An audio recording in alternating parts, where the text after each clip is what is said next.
These are recognized as men of God. And that's what Paul's doing. And again, it's just perfect. It's brilliant because he's earning their respect as a man who was schooled in the law, which was the rabbinic interpretation of the law and his zeal for the law. In other words, he's saying, listen, I am like you.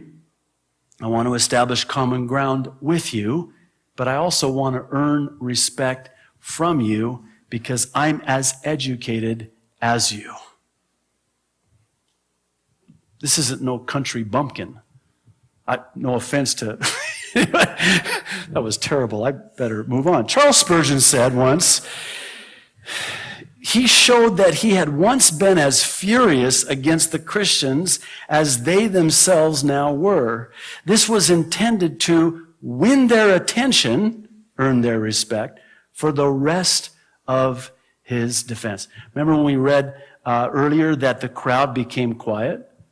They went from starting a riot to becoming quiet. I think that not only is he winning their attention, he is earning their respect. See, before you can speak into the life of another, you have to earn the right. You have to earn the right. And if you don't have a relationship with them, and they don't know you, and they don't trust you, and they don't respect you, you have no right to speak into their lives. How are you going to earn that? Again, I think the Apostle Paul is rising from the pages and showing us the importance of being prepared, of, establishing a common ground and earning their respect. And then what he does next, it's even more brilliant. Verses 6 through 9, our fifth one, turn on the light. Watch this. In verse 6, he tells them that at noon, the brightest part of the day, a bright light from heaven flashes around him, and he had, as it's been said, seen the light. Okay? After seeing this bright heavenly light, in verse 7, he tells them that he falls to the ground and he hears a voice saying, Saul, Saul, why do you persecute me? And then in verses 8 and 9, he responds by asking, who are you, Lord? He knows. He knows. Who are you, Lord? And then he hears, I am Jesus of Nazareth, whom you persecute. And then he tells them that the companions didn't understand. Now, why is, again, he's saying it this way? Why is he giving them a blow-by-blow description of exactly what he said and exactly what the voice said who responded to him? I think he's doing it because he wants to turn on the light instead of cursing the darkness. Now stay with me. He could have easily gone from talking about how zealous he was for the law to pointing out how wrong they were to trust only in the law. He could have went on a whole tirade. I know the law more than you. I was educated under Gamaliel and Hillel, and I know the law. And he could have went on a tirade and said, you're wrong. The law. And he could have, cursed the darkness, but he doesn't. He just talks about the light. See, he chooses to tell them what Jesus, the light of the world, could do in them and for them instead of what the law by itself could not do for them. See, the law is death, but the Spirit is life. See, all the law does and all the law can do for you and me is condemn you. Do you realize that, if you hear nothing else I say, you need to hear this today. The 10 Commandments were never given for you and me to keep. Oh, good. Whoa, what a relief. I can go out and break all the 10 Commandments. Well, not so fast. The 10 Commandments was not God saying, thou shalt not, thou shalt not, thou shalt not. And then we're going, oh my goodness, I got to keep the law. This is the law. God's laid down the law. How many of you have been able to keep all 10 of the commandments? Show of hands. Heads bowed, eyes closed, show of hands. Anybody? Don't raise, please nobody raise your hand. One time I had somebody raise their hand. And we laid hands on him after the service, but it was different than that. We're all sinners. We've all broken the law. Well, then why would God give us a law that he knew we couldn't keep? He wants to show us us. What? That's what the law was for. The law was to show us us. The Apostle Paul said, I would have never known what covetousness was, or that covetousness was a sin had it not been for the law. See, the law of God is perfect. It's a mirror. Now, what do you do when you look at yourself in the mirror in the morning? I know what I do. I go, oh, Lord, come quickly. But that's just me. You're much prettier and handsome than I am. But the mirror, I look in the mirror, and what does the mirror do? It shows me me. And it shows me in my true condition. Not a pretty picture. It shows me where some hair needs to go away.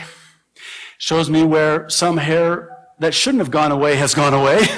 Shows me that the teeth need to be cleaned. Shows me that the hair needs to be, or what's left of it needs to be combed. It shows me in my condition and my need to do something about the condition that I see myself in the mirror in.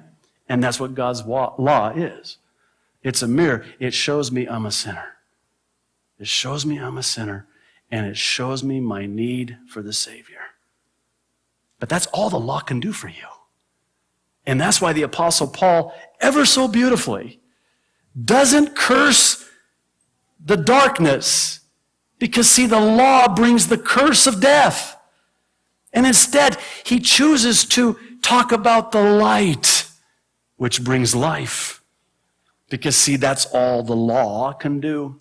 Pastor Chuck Smith, Gamaliel, drew a beautiful illustration of this that I think, and it's a true story. It happened actually before an afternoon session at a pastor's conference many years ago. This is on the mainland. They were about to go in after lunch for the afternoon session. There was an accident right out in front of the conference grounds at an intersection where somebody apparently had run a red light, and there was an accident. And the police show up, the paramedics show up, and, of course, the conference, they wait, and they're watching this whole thing play out, and then they, after it's all done, they go back in and they have their afternoon session. Now, here's the illustration. I love Pastor Chuck. He said, when the police got there, they couldn't do anything, for the wounded. They're only there as the law. The only thing they're there for is to find out who was wrong, who's transgressed the law, who sinned, who's wrong, who's at fault here. That's all the police can do for you. Conversely, the paramedics show up on the scene. They don't really care whose fault it is. They are there to minister to the wounded, to save their lives. You see where I'm going with this? The Apostle Paul knows that to curse the darkness, to talk about the curse of the law, it can do nothing for them except show them. Instead, he chooses to take the posture of a paramedic and minister to them the love that God has for them. Listen, you're here this morning. You don't need a police officer. You need a paramedic. I don't know about you, but sometimes I think we have too many policemen. Listen, if you're a law enforcement officer here, I love you. I love you. I love you so much. Share with you a real quick story. On Tuesday, we're coming back from town. Boys are in school. My wife and I were in our minivan, our old bus-up minivan, and my daughter Sabia is sleeping in the back, and we're on the H3 on the way back to the windward side, and all of a sudden the van starts sputtering and spitting and stalling. And I'm thinking, oh no, so I try to, pull off and I want to get off the H3, and then I end up at the, Kaneohe exit here on Cam Highway, right on the off-ramp. The worst possible place to be with a stalled vehicle that now won't start because it's died. And all these cars are coming off the H3 very, very fast, and they're all backed up. We're trying to get them to go around, and I'm on the phone calling the police, calling the insurance, calling the roadside assistance, and we were able, by the grace of God, somebody came and we backed it up, put it on the shoulder of the road, and Wouldn't you know, the tow truck was going to be